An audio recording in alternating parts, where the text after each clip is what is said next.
Bueno, buenas noches a todos. Qué bueno, iba a decir bueno verlos, pero casi no los veo. Pero por fe sé que están ahí. Veo algunas cabezas. Entonces, bueno, seguimos en nuestros encuentros con Jesús. Seguimos en el libro de Mateo, ¿cierto? En el capítulo 5. Seguimos ahí en la serie de Palabras desde la montaña. Ahí estamos en nuestra serie. Entonces, pues hoy continuamos en ese texto, Mateo 5. Así que les invito a buscar o a ver en la pantalla, ¿cierto? Versículos 21 al 26. Mateo 5, 21 al 26. Y dice así: Ustedes han oído que se dijo a sus antepasados: no mates, y todo el que mate quedará sujeto al juicio del tribunal. Pero yo les digo que todo el que se enoje con su hermano quedará sujeto al juicio del tribunal. Es más, cualquiera que insulte a su hermano quedará sujeto al juicio del consejo, y cualquiera que lo maldiga quedará sujeto al fuego del infierno. Por lo tanto, si estás presentando tu ofrenda en el altar y allí recuerdas que tu hermano tiene algo contra ti, deja tu ofrenda allí, delante del altar, ve primero y reconcíliate con tu hermano. Luego vuelve y presenta tu ofrenda. Si tu adversario te va a denunciar, llega a un acuerdo con él lo más pronto posible. Hazlo mientras vayan de camino al juzgado, no sea que te entregue al juez, y el juez al guardia, y te echen en la cárcel. Te aseguro que no saldrás de allí hasta que pagues el último centavo. Esta es la palabra del Señor. Vamos a orar. Padre Celestial, en esta noche damos gracias por tu amor al traernos hasta aquí, a tu fidelidad en nuestras vidas, en lo que va de esta semana. Gracias por la oportunidad de reflexionar un tiempo en tu palabra, meditando como hicimos hace unos momentos, alabándote y también estudiando ahora en una porción de tu palabra. Pedimos que nos ayudes a estar prestos para escuchar y para poner en práctica lo que escuchamos. Lo pedimos en el nombre de Jesús. Amén. Muy bien, pues esta parte que leímos hoy es como la última parte del capítulo 5 que vamos a estar viendo. Bueno, no la última parte, sino que es como la última sección, porque vamos a ver 6 secciones en las cuales Jesús va a hacer unas explicaciones de la ley. Él está como interpretando la ley de Moisés. Y esta es la primera de esas 6 para que terminemos el resto del capítulo 5. Y como vieron, pues tiene que ver con el homicidio. Y estas 6 secciones que vamos a estar viendo a partir de hoy y los próximos miércoles, todos tienen como una misma estructura. Van a notar como un patrón en el cual Jesús dice: ustedes han oído que se dijo, pero yo les digo. Ustedes han oído que se dijo, pero yo les digo. Ese va a ser el patrón en las siguientes secciones de este capítulo que vamos a estar viendo. Y lo que está haciendo aquí Jesús no es criticar la ley, pero sí está criticando una interpretación incorrecta de la ley. Y es lo que va a hacer en estas próximas, los próximos miércoles que vamos a estar mirando este capítulo. Y está contrastando como una comprensión limitada que se tiene de la ley y contrastándolo con lo que verdaderamente apunta la ley.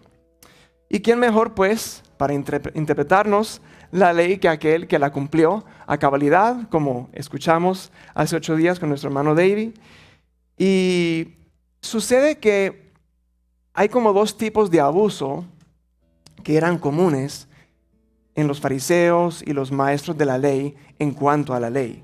Por un lado, tendían a ser la más permisiva, o el otro extremo era ser la más estricta, como agregarle más cosas que no estaban allí. En lo que leímos hoy, cae en ese primer abuso, ese primer extremo, que es de hacerla más permisiva. Es decir, Jesús está diciendo: ¿ustedes pensaban que realmente eran justos? ¿Eran buenos simplemente porque no han cometido homicidio? Pues hoy en día escuchamos de hecho eso, ¿cierto? La gente se cree buena, porque yo no he robado ni le he matado a nadie. Y tenemos como esa idea de que somos bastante buenos porque no hemos hecho eso. Pero la realidad es que sería muy fácil de cumplir la ley si solamente se tratara de no matar a una persona, ¿verdad? De hecho, la mayoría de gente que nosotros conocemos no han matado a alguien probablemente. Entonces, si la mayoría cumplen esa ley y no son seguidores de Jesús, ¿cuál es la diferencia entre un seguidor de Jesús y uno que no es? Porque es tan fácil cumplirlo, no matar a alguien. Entonces, ¿cuál es la diferencia? ¿Cómo se distingue a un creyente de un no creyente pensando en esta ley?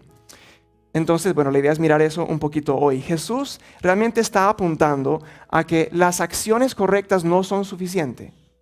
Él está buscando un corazón correcto, ¿verdad? Las acciones correctas no son suficientes, está buscando un corazón correcto. Así que vamos a mirar este texto en dos partes. Primero los primeros 2 versículos y la segunda sección serían los otros 4. Son 6 en total. Entonces, los primeros 2 versículos tienen que ver con la interpretación que hace Jesús de esta ley.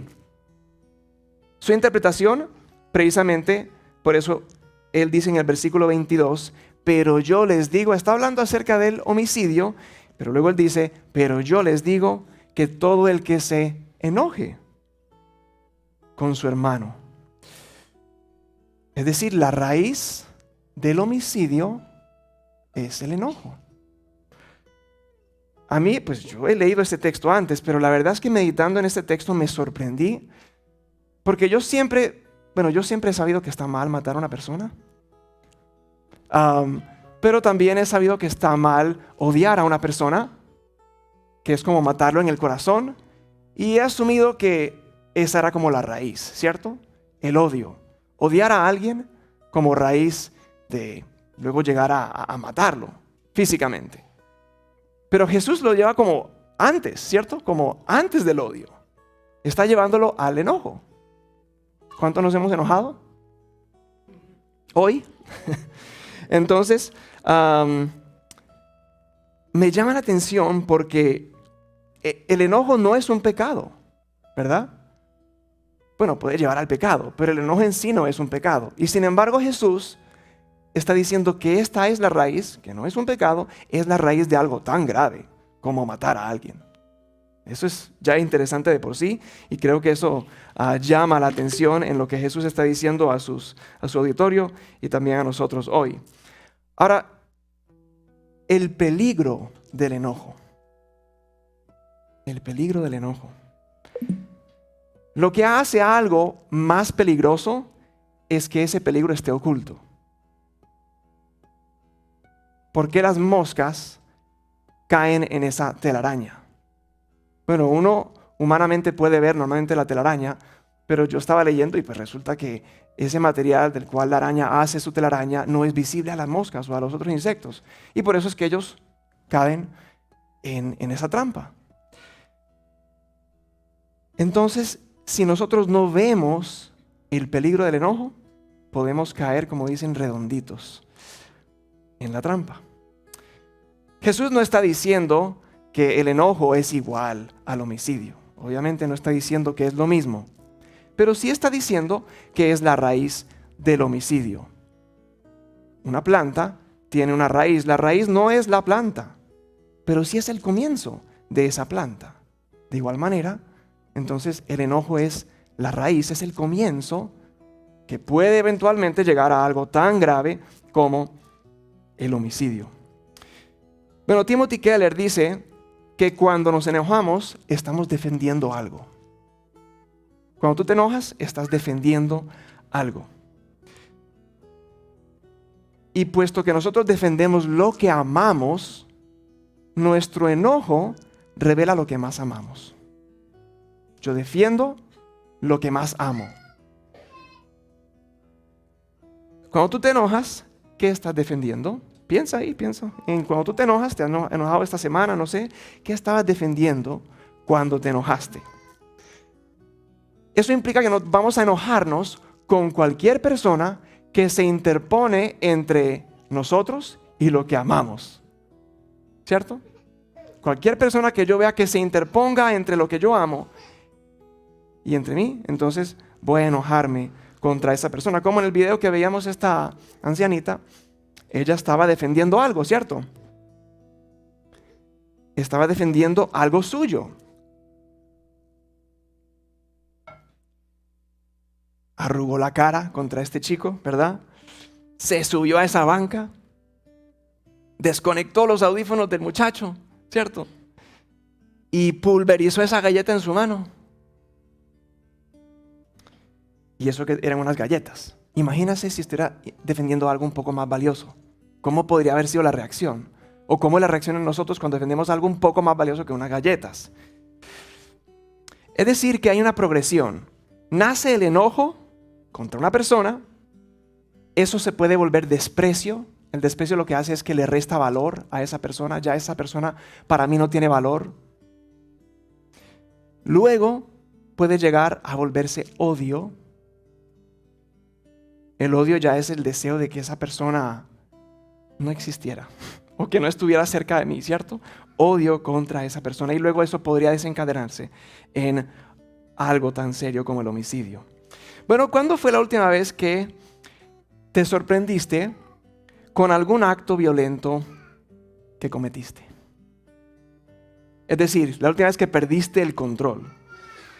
O como dicen por acá, que te volaron la piedra. Palabras bruscas que nunca pensaste decir. Una reacción fuerte que nunca pensaste hacer. Pero ahí están. Todas por un enojo fuera de control. ¿Cierto? Bueno, poco después de Dios crear al ser humano, vemos los efectos del enojo fuera de control. En el cuarto capítulo de Génesis, Génesis 4:6, el Señor le pregunta a Caín, ¿por qué estás tan enojado? Y 2 versículos después leemos, Caín atacó a su hermano y lo mató. La raíz del enojo que poquito después de la creación de los primeros seres humanos ya había dado ese fruto terrible del asesinato. Bueno, el versículo 22 dice que quien se enoja contra su hermano quedará sujeto al juicio del tribunal. Pues no hay tribunal humano que condene a alguien por haberse enojado, ¿cierto? No te van a meter a la cárcel, ni te van a abrir un expediente, no van a hacer nada así porque te enojaste. Pero Dios sí va a juzgar nuestra ira, nuestro enojo pecaminoso. Piensa en estos días, o quizás a lo largo de tu vida, ¿con quién o en qué situaciones te enojas fácilmente? Tal vez hay un cierto tipo de personas o una situación particular que siempre que pasa eso, pierdo el control. ¿Puedes pensar en algo así? Hay algunas personas o situaciones en las cuales nos damos permiso para enojarnos, porque según nosotros estamos justificados, en ese caso, de enojarnos. Pero cuando toleramos o aceptamos nuestro enojo, estamos a un paso de darle rienda suelta. Bueno, Jesús se enojó, ¿cierto? En Mateo 21 leemos que cuando entró al templo, enojado, volcó esas mesas, echó fuera a los compradores y a los vendedores del templo. En Marcos 3 también leemos que después, cuando estaba en la sinagoga, después de sanar a un hombre que tenía la mano paralizada, se enojó mucho con los fariseos por su corazón duro. Y ahí dice el texto que se enojó. Pero notemos que el enojo de Jesús no se debía a un resentimiento, a un rencor personal, sino generalmente era una indignación, podríamos decir una indignación santa, ¿cierto? Una indignación santa por causa del pecado, por causa de la incredulidad o por la injusticia. Entonces, obviamente, como dijimos que el enojo no es pecado como tal, hay lugar para el enojo, por supuesto, y en Jesús podemos ver un buen uso del enojo, ¿cierto? Él se enoja no por resentimiento personal, sino por una indignación santa a causa del pecado de las personas, a causa de su incredulidad y de cosas como injusticia. Bueno, la segunda parte del texto, que son los otros 4 versículos, son 2 ilustraciones de Jesús. Del versículo 23 al 26. Las 2 ilustraciones, la primera es en el templo y tiene que ver con un hermano en la fe. Y la segunda es en un juzgado y con un adversario. ¿Ok? Entonces, en el templo, versículos 23 y 24, bueno, podemos leerlos aquí como para refrescar un poco la memoria, dice: Por lo tanto, si estás presentando tu ofrenda en el altar y allí recuerdas que tu hermano tiene algo contra ti, deja tu ofrenda allí delante del altar, ve primero y reconcíliate con tu hermano. Luego vuelve y presenta tu ofrenda. Aquí vemos la importancia de la reconciliación. ¿Hay enojo? Bueno, tiene que haber reconciliación. Es importante, es tan importante para el Señor que es más importante que cumplir con actos religiosos. Por muy importante que sea el tiempo en la iglesia, o como dice aquí, va a presentar su ofrenda al altar y dice: si te acuerdas que tu hermano tiene algo contra ti, soluciona eso primero y luego pues presenta tu ofrenda. Romanos 12:18 dice: si es posible y en cuanto dependa de ustedes, vivan en paz con todos. Vivan en paz con todos. No quiere decir que no nos enojemos en ciertas situaciones, pero la importancia de la reconciliación. Ahora, en el segundo ejemplo, vamos a leer también versículos 25 y 26. Dice: si tu adversario te va a denunciar, llega a un acuerdo con él lo más pronto posible. Hazlo mientras vayan de camino al juzgado, no sea que te entregue al juez y el juez al guardia y te echen en la cárcel. Te aseguro que no saldrás de allí hasta que pagues el último centavo. Aquí vemos la urgencia de la reconciliación. Vemos la importancia en la primera parte, ahora la urgencia de la reconciliación. Lo más pronto posible, dice ahí, ¿cierto? Porque ¿qué pasa cuando dejamos como ese enojo quieto ahí, ¿cierto? Ignoramos la urgencia de la reconciliación y ahí queda el enojo y nos volvemos presos de ese enojo. Efesios 4, 26 y 27 dice: si se enojan, no pequen. Casi como que está dando por hecho que va a llegar el enojo, pero cuando eso llegue, no peques en tu enojo. Y sigue diciendo: no permitan que el enojo les dure hasta la puesta del sol, ni den cabida al diablo. Y lo cierto es que cuando nos aferramos al enojo, le damos cabida al diablo. Le damos un lugar a él cuando nos aferramos a ese enojo y no buscamos la reconciliación de forma rápida. Bueno, versículo 26 dice el resultado de la no reconciliación: te aseguro que no saldrás de allí. El juicio de Dios es seguro. Tremendo eso. Bueno, pudiéramos hacer un paréntesis aquí mirando ese versículo, bueno, los 2 versículos, 25 y 26, porque hay una maravillosa como correlación con el Evangelio ahí. No sé si lo vieron. Versículos 25 y 26, casi que podemos ir versículo por versículo y entender un poco más del Evangelio. Versículo 25 dice: si tu adversario te va a denunciar, bueno, el que está muerto en sus delitos y pecados, Dios es su adversario. Dios es adversario del pecador. Dice: llega a un acuerdo. Bueno, ese pecador necesita estar de acuerdo con Dios. Necesita ponerse de acuerdo con Él, ajustarse a lo que Dios nos dice en su palabra. Y necesita hacerlo pronto, como dice el texto también. Dice: ve primero y reconcíliate con tu hermano. Es abajo en el 25. Hazlo mientras vayan de camino al juzgado. Cuando vayan de camino nos habla de que está caminando, está vivo. El pecador necesita hacerlo pronto, reconciliarse con Dios, y mientras va de camino, mientras está vivo, mientras tiene todavía vida que Dios le ha dado, poder ponerse de acuerdo con Él. Y dice: porque si no, será entregado al juez, a Cristo que le juzgará. Matthew Henry dice que aunque la persona rechace a Cristo como su Salvador, no podrá escapar de Él como su juez. ¿Cierto? Te aseguro que no saldrás de allí. O sea, la cárcel es el infierno, de la cual ninguno que esté muerto en delitos y pecados podrá salir si rechaza a Cristo.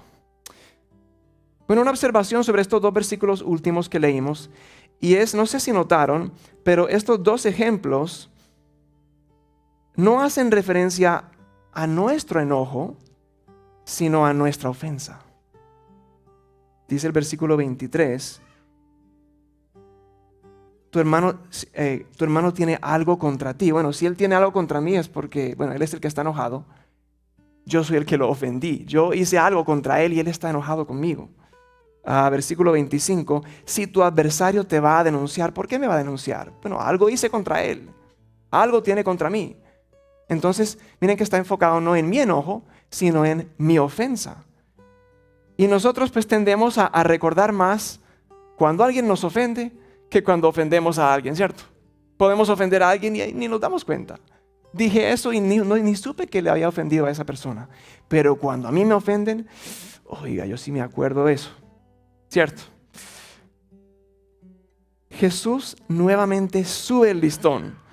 Porque es normal que nos enojemos cuando nos ofenden, pero ¿qué hago para restaurar la relación en la cual yo he ofendido al otro?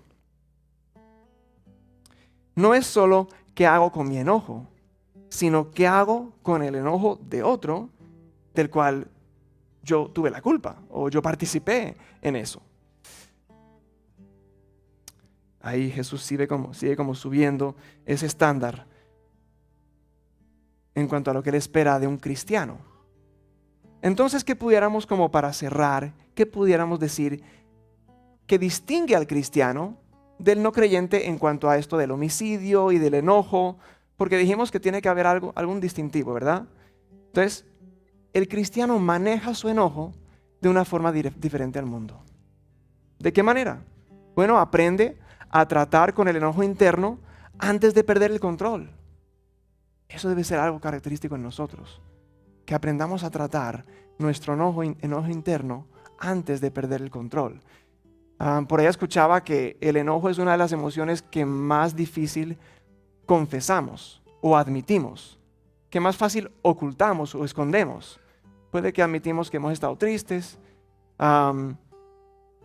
que estamos preocupados, que nos sentimos ansiosos. Es como más fácil admitir eso.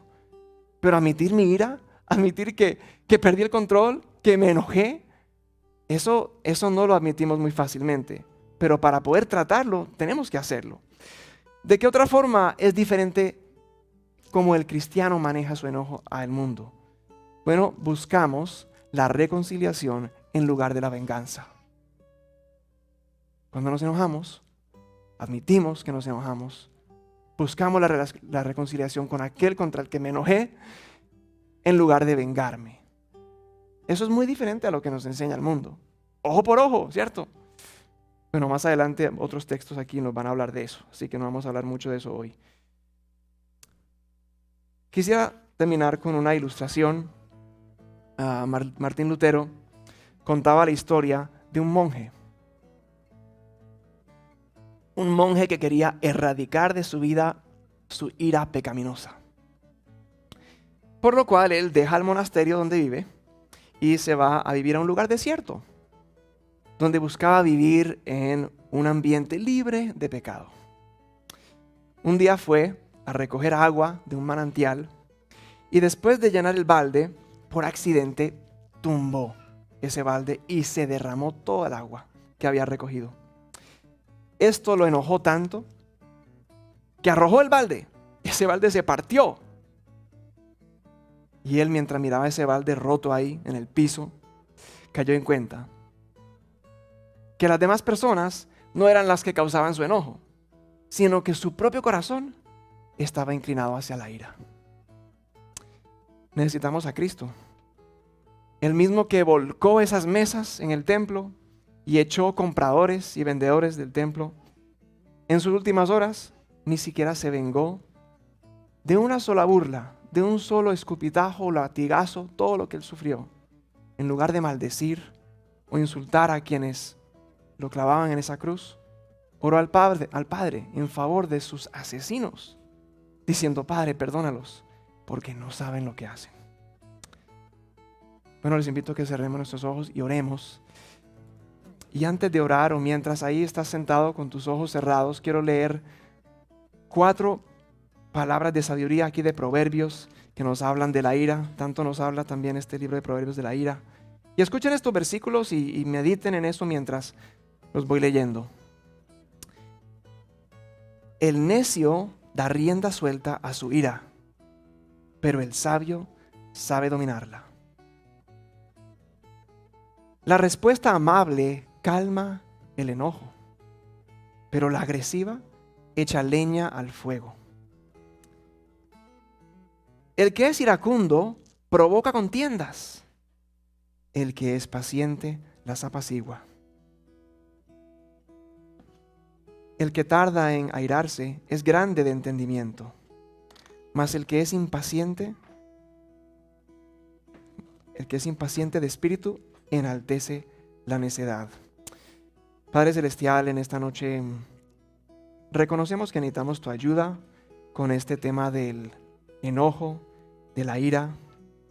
Confesamos que nos enojamos cuando no deberíamos y no nos enojamos con cosas que quizá verdaderamente lo ameritan.